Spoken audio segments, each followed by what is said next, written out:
All right. Good evening, everybody. My name is Emma Westling. I'm speaking on behalf of McKibben and Monty this evening. I'm really talking about this balanced beginnings. This is our second run of this presentation. It was such a hit earlier a couple weeks ago, really kind of thinking about what does screen time mean in these early years. It is so hard, if not impossible, really, to raise a child now in 2026 without having some kind of media, whether it's having your phone on you for a stopwatch, to order groceries, to FaceTime grandparents or any family around. So really what we're looking for this evening is to discuss screen time in their early years from a non-judgmental, a very guilt-free zone, and thinking about how we can incorporate screen time, but also really consider our toddlers' development and our preschoolers' development. So, like I mentioned, my name is Emma Westling. I am an occupational therapist by background, mom of two outside of work. My husband and I and our two boys, we live in Cleveland, Ohio. For McKibben and Monty, I am an occupational therapist, but I also serve as the clinical lead for our Cleveland or our Cincinnati, area. So, those of you either logging on this evening or watching from the Cincinnati or Northern Kentucky area, we've probably been in contact. I have been an occupational therapist now for about 6 years. So a very short career, but a lot of my focus has been on pediatric feeding, sensory processing. I have advanced certifications in DIR floor time, or that model for our neurodivergent population. And then all of us therapists, we do pride ourselves on taking this child-led and play-based therapy mindset. What we can expect tonight. We are going to just briefly go over. I know we have a lot of new collaborations in Michigan, in Florida, in Chicago now, really looking at who we are at McKibben and Monty Pediatric Therapy, but then diving into screen time in our young kids. What is screen time? What is this current research?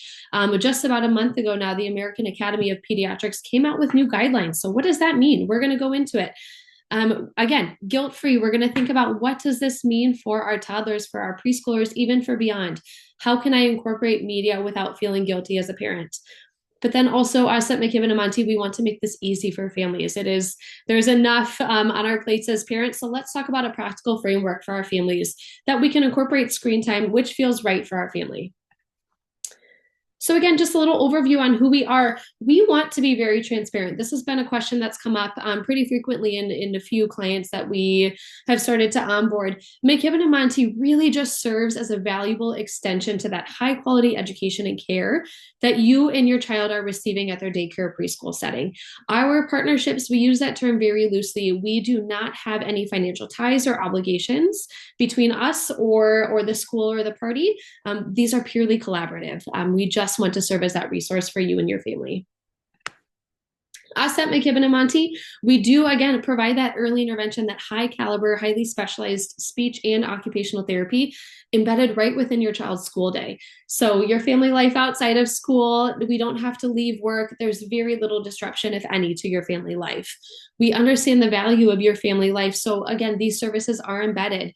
But with the idea that they are embedded, we are going to have ongoing communication with you, the teachers, all family and staff, to make sure that everybody is in sync and in collaborating with one another to ensure your child's best outcome. We are going to send over weekly pictures and videos to ensure carryover of our recommendations, as well as that consistent involvement. At McKibben and Monty, we pride ourselves on immediate access to both assessments and intervention, just for your peace of mind. There are no wait lists with McKibben and Monty. Our scope of services, we are very broad. With speech therapy, and I apologize, Jen is ill this evening, our speech therapist that was set to present with us this evening, but I'll be presenting that speech therapy aspect on her behalf.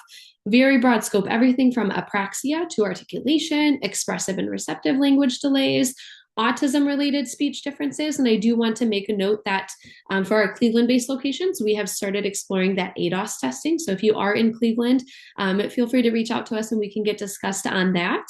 All the way down to phonological awareness, disorders, selective mutism, stuttering.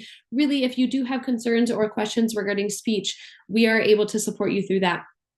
Occupational therapy, equally as broad, everything from academic skills to behavioral concerns, kind of that hitting, biting, scratching in our 2 and 3-year-olds, body awareness, picky eating and feeding, fine motor skills, handwriting, especially as we think about that pre-kindergarten readiness, Self-help skills, buttoning, zippers, snaps, being able to do all that on our own.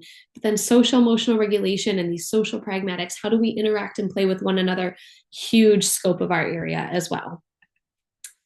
So we're going to dive right in. We're going to talk about screen time and young children. We are going to focus on, okay, what is this new guideline that the American Academy of Pediatrics just came out with? Because it's new.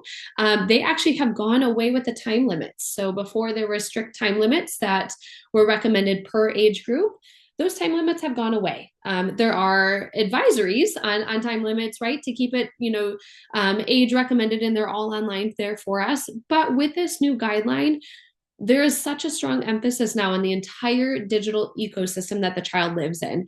And that's what that graphic here is on the right. So thinking about how integrated these screens are into our modern day childhood experience. Thinking about, it's not just the amount of time, it's more of how we are using the digital media, because again, it is so integrated. What we know for current research, though, however, is for early childhood, so this 0 up to 5 years old, infants under 18 months really should not have access to a device or should have media use outside of FaceTime with local family and friends that are out of the area because they do not have the neurological capacity at this age to transfer information from 2D to 3D, so from a screen to real world. Their little brains are still developing, and that can lead to quite a significant spike in that overstimulation. And what we know is that overstimulation can actually cause a halt in some of that neurological capacity. So under 18 months, really trying to keep very limited, if at all, to FaceTime, with grandparents or family that are out of the area. What we also know in this age range is heavy non-educational or solo screen media use. So this heavy, what we consider is like 3 to 4 hours a day, is associated, we know this, delays in language, cognition, social emotional development, executive functioning, fine motor skills, poor sleep, and then lack of pretend play skills. Again, I'm sharing this not for guilt purposes, but really to, okay, let's talk about the research and let's see what there is out there. And that's what the research is saying.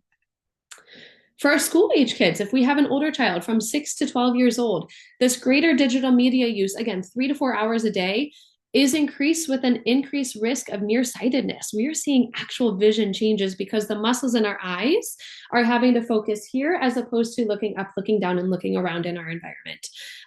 Obviously, there's an increased sedentary lifestyle, right? If we have a device right in front of us.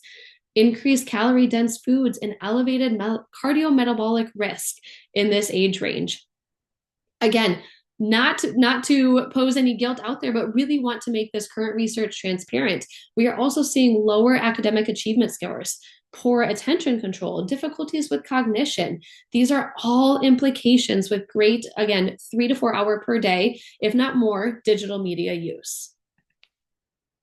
So on the contrary, the current research is saying, hey, there's some good, pretty positive implications as well. High quality, and I'm using heavy and I'm using low quality, I'm using solo. We're going to divide out and define what this all means. But high quality education content may be associated with greater pro-social behaviors. Now, pro-social behaviors are those behaviors like taking turns, engaging with others, sharing. Now, no means does that high quality education content replace the authentic real life experience that we can have with the person in front of us.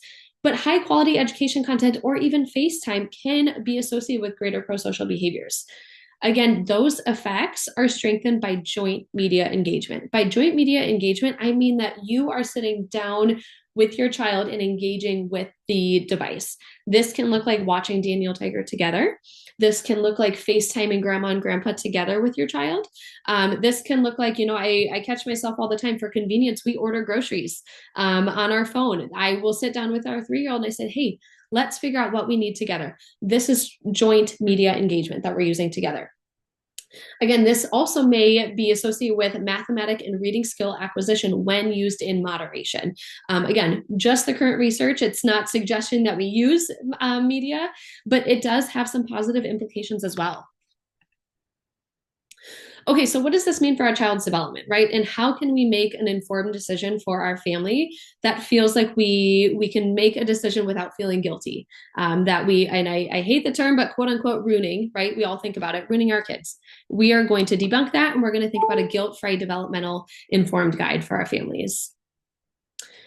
So, from a speech lens, and again, this is from Jen, our speech therapist, our lead speech therapist, language is built in this serve and return interaction. So, when we think about serve and return, I want us to think about a tennis match. Jen explains this very well of somebody hits the ball, you hit it back, and it's this back and forth, beautiful interaction. Language and communication is built in the same way. So, I say hi, you say hello, and I say, hey, how's your day? And it says back and forth engagement. That can be limited with digital media use, again, depending on what type it is. But what we know is that this development in our child's development is driven by experiences, reinforced through eye contact, facial expressions, natural pauses in conversations, and turn taking. What we see from a speech and language development standpoint, as well as current research, is that background TV, even if it's a show on the background, news in the background, maybe it's a child show in the background, can reduce parent-child interaction just because it serves as white noise. It's filling some of that blank space in communication that otherwise we would be asking our child, or our child would be asking us something. From an occupational therapy standpoint, we're really focused on these sensory motor experiences. So climbing, jumping, crashing, getting our hands messy. Those are just not experiences that we're getting in use of media and screen time. We need these experiences of these sensory motor rich experiences to develop and reinforce our fine motor skills, executive functioning. So that's higher level, being able to remember things, being able to put things in order, make patterns, gross motor skills, but then also emotional regulation too. We know that screen time can influence our dopamine and reward cycles. It can definitely influence our attention, our emotional regulation, and our sleep. One of the biggest things that we see in occupational therapy is this idea of digital soothing. There's a lot of research out there about this. Digital soothing is the use of a mobile device for calming, associated with poor emotional outcomes with regulation and problematic long-term coping skills. So this is if our child is having a hard time, frustrated, maybe doesn't want to wait in the restaurant, does not want to sit in the cart at the grocery store. This is the digital soothing would be putting a screen in front of our child. And I have been there. There's always that survival mood of I just have to get through the grocery store, but we're thinking about a daily routine, right? There's those little moments here and there, but we're thinking about our normal family routine. We want to stay away from that digital soothing because what we've seen too is that we're missing out on that opportunity to teach our child true coping strategies to experience and work through those emotions. Now, not all screen time is equal. And this is why the American Academy of Pediatrics came out with a new guideline, because it's not just how much, but it's what type. So we're going to be thinking about the program content. Is it educational or is it not educational? Educational meaning, there's a lot of marketing out there, but we've got some examples for you later. Some educational things would be, the slower paced, teaching our child different tasks, thinking about, National Geographic is a big one in our house, or John Deere Kids, watching the construction trucks, learning about what those are. We also think about the pacing and the stimulation level, pacing back to what Jen was going to mention about speech, that serve and return. Is it a fast pace so our child doesn't have that opportunity to build in the pause? Or is it high stimulation? Is it low stimulation? Again, we're going to define all of this. Co-use versus solo use. Co-use is much better, what we're seeing in research, and much more encouraged than solo use. So co-use is what this family here in the image is doing. They're all laying down, they're all sitting on the couch, watching a funny show, watching a funny movie together. That is co-use. Everybody's able to talk about the show, have an interaction about the show, share that joint positive engagement with one another. The co-use could also be, like I mentioned, ordering groceries together on your phone or FaceTiming grandparents. Background screen use, again, that is something that we know that it can serve as a white noise for our families during these daily routines. We might see a decrease in spontaneous language use or spontaneous conversations if we do have that background noise in there. So from a high stimulating versus low stimulating standpoint, what are we talking about here? They're really opposites. So low stimulation, we know low, slow pace in communication, the screen transitions, and the animation. So thinking about the shows that we grew up with, right? And we've got examples, but the Little Bear, the Mr. Rogers' Neighborhood, the Sesame Street, the old Sesame Street, thinking about that slow pace in the transitions. We also are looking for pauses, right? So I know Daniel Tiger is a really great one, and I'll keep referencing that because there are pauses built in. Daniel will say, hey, do you want to ride along with me? And it's a pause to allow the child to say, yes, of course. Or even if we're doing co-use and we're watching with our child, hey, do you want to go on the trolley? Yes. It's allowing for those pauses.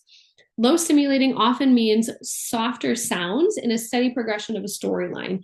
Steady progression of a storyline means that characters are introduced. There's a setting. There's likely a problem that the characters are having to solve. They go and maybe they try a couple of different strategies that work or don't work. And at the end of the episode, they solve them. And again, modeled social interaction through these shows or through these clips is what we're looking for. On the opposite, this high stimulating, what we see negative effects with in our child's development is this fast-paced, rapid screen and scene changes with a very jumping storyline that you just feel like you're not quite catching. I've seen a lot of compilations out there on YouTube. I know specifically there's some compilations of Paw Patrol episodes out there where it's a minute to not maybe 45 seconds or so of different episode clips that really just don't make sense. But they're entertaining and you get that quick dopamine fuel because it's fast and it's consistently changing. What we know for high stimulating is that it's more entertainment focused. So thinking about video games, again, those short YouTube compilation videos as well. We also see from a design standpoint, these colors are bright. They're loud sound effects. You feel like you have to turn the TV down. Exaggerated cartoons. I know CoComelon is a big one that was in the research for quite a while, is that high stimulating. The colors are bright. Things are moving very quick. And the characters look very unrealistic in those exaggerations. So putting all that together, right? Again, want to really reiterate, it's not necessarily measured in the minutes, but more of the quality of the experiences and then the relationships around our digital media use. What we're thinking about, just like how we teach our kids the ABCs, just like how we teach our kids to navigate their big emotions, we are setting the foundation to teach our kids how to navigate screen time in media. Really thinking about a digital literacy is a term that's being thrown out there, and I love it because we have to set the foundation. It's not going anywhere. So really thinking about how can we make this meaningful if we do feel like this is a way that we can incorporate with our family. Here's some examples here from both an OT and a speech perspective. Again, I'm going to be focusing on Daniel Tiger just for all of the examples. But what we want to think about is if we are choosing a low stimulation media, right? Daniel Tiger, and then we've got some more examples coming up. We are doing co-use as much as possible. So maybe we're sitting with our child watching the show. We are not using it as a soothing mechanism, right? We're using it as a bonding opportunity for our child. And maybe to drink our coffee hot. But we're going to highlight this key vocabulary. So, hey, look, Daniel's riding the trolley. I know in our town here in Cleveland, we don't have trolleys anymore. So what a great way to introduce a trolley in this situation. Pause the video, pause the movie. Hey, that's a trolley. It goes ding, ding, and people can actually walk on.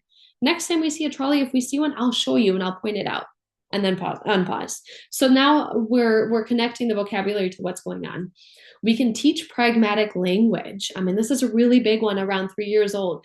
Hi, let's wave to Daniel. Hi, Daniel, and even pause the video. I know that Daniel Tiger has some really nice, authentic pauses in there to wave. Hi, goodbye, and offer some of that back and forth. We do want to encourage active participation. Again, Daniel Tiger has those natural pauses. So, Daniel's looking for his friend. Let's pause the show, right? Give your child a chance. Let's go see. Can you go find him? And allow your child to walk up to the screen. You know, if you're watching it on the TV over on the wall or on the mount, hey, can you go point it out? Where's Daniel's friend? Where's Katerina? So not only, which is going to be another point, you're incorporating movement, but then this is active participation. Our child is having to think and visually track with our eyes and use some higher level skills rather than passively be sitting there. After the content is done, talk about the content after the fact. Maybe it's at the dinner table later on. Maybe it's while we're sitting on the floor playing with our child. Hey, today we watched Daniel Tiger. Do you remember where he went today? Oh, he went to the beach. How fun. Do you remember what he did at the beach? Yeah, he was scooping and dumping, right? So thinking about all of those different things, building on that. Hey, can we recall? Can we remember what that episode was about? And can we talk about it after the fact?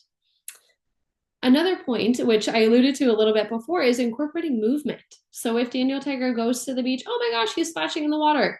how do you splash when we take a bubble bath later? How are you going to splash in the tub?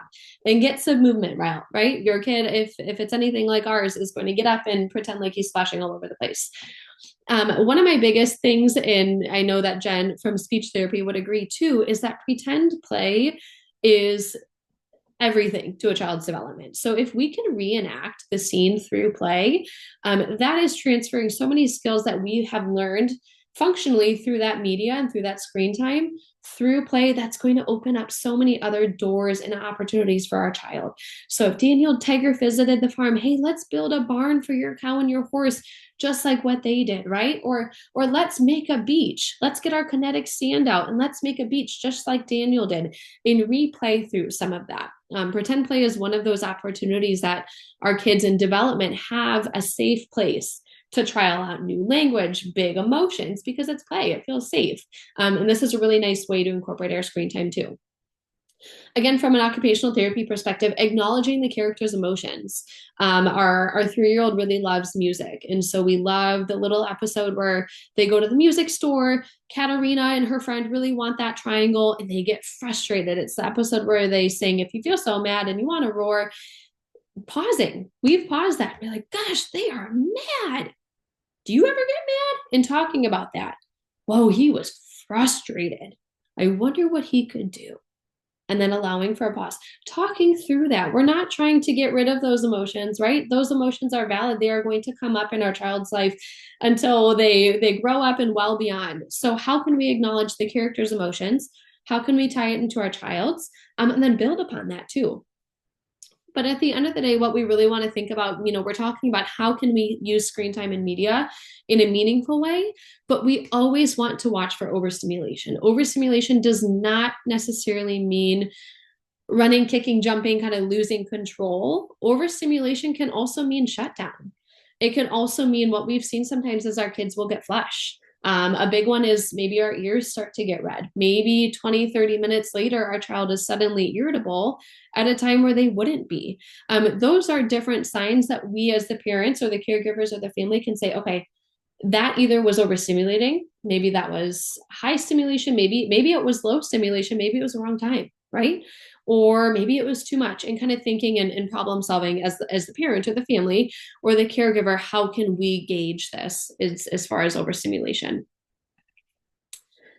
So our key takeaways, again, the content, the quality and the pace matter. We want low stimulation. If we are going to incorporate screen time and as we incorporate media into our child's life, to really consider how we can promote development in the safest and most research-backed way, we want to think about the quality and the pace, not just the minutes watched.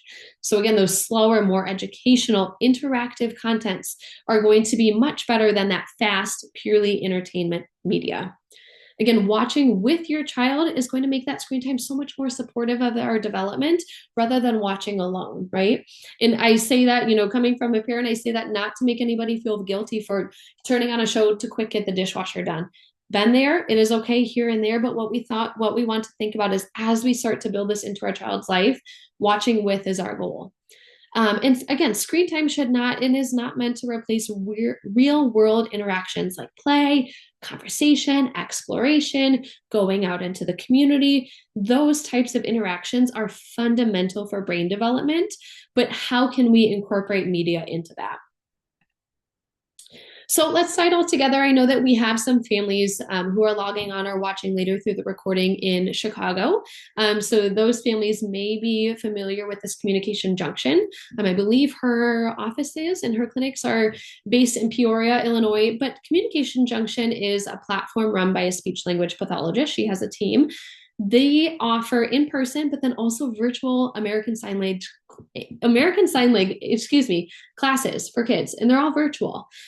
This would be a beautiful example of low stimulation, educational, but then that co-use, because she does require the parent or the family or the caregiver to be available, to be on site. Bubbles are incorporated in almost every single session.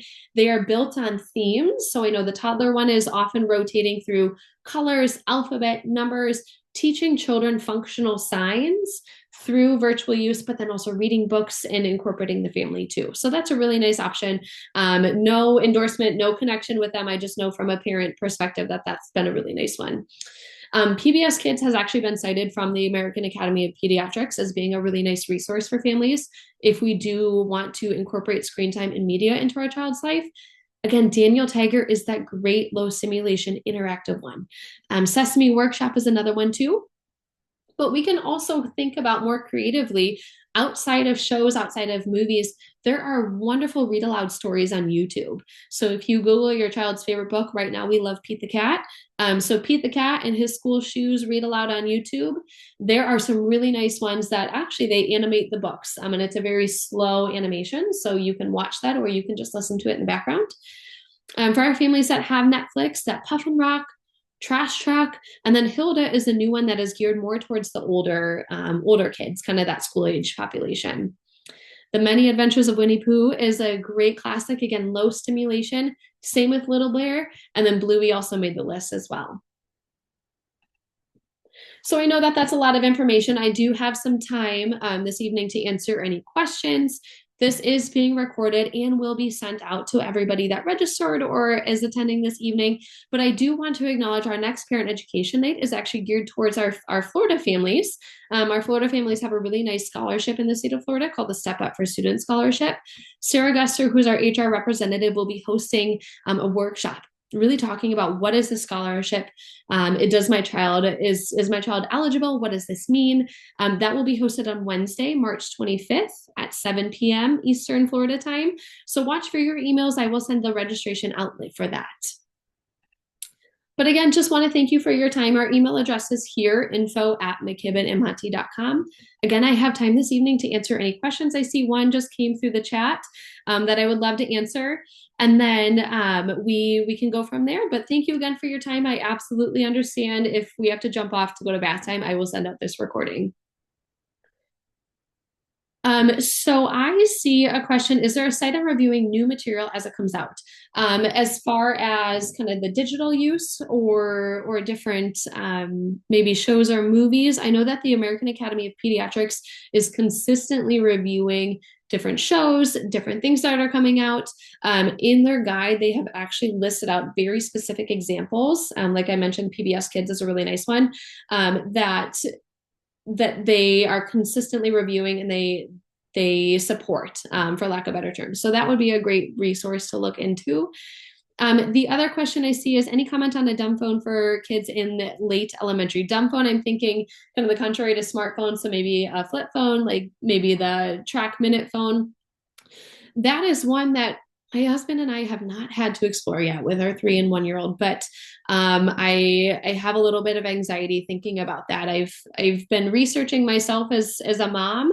Clinically, I don't have any opinion on that. I have not researched the smartphone versus dumb phone conversation enough to be able to give you a clinical opinion. But I always, and the team at McKibben and Monty is always going to say, trust your parent instinct, right? So if you are feeling like, gosh, I don't think a smartphone is right for my child, then that's just not right for your child. There's a lot of different resources out there. I know that The Anxious Generation is one book, currently listening to it now, that's talking about what smartphones can and cannot do for our older kind of school age generation. And it really just comes down to what the parents feel most confident in, and the parents are the driver's seat. So that would be my biggest comment. I'd be happy to look into it though for you and send over some research, Kelly.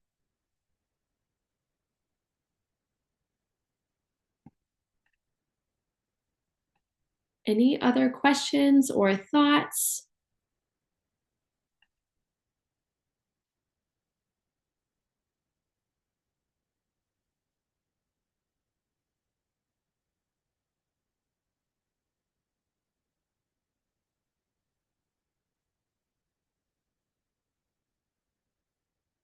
And if not, again, thank you guys so much for your time. I know that this time of night can be tricky, either the after work, pre-dinner, during dinner, bath, bed, whatever this routine looks like for you. So thank you for your time. Again, the recording will be sent out. Our email address will be out there. When I do send this recording out, it will be coming from my email address. So you can always feel free to shoot me a question if you have any questions, and I can either answer them or point you into the right direction for that. Yes, thank you so much for your participation tonight.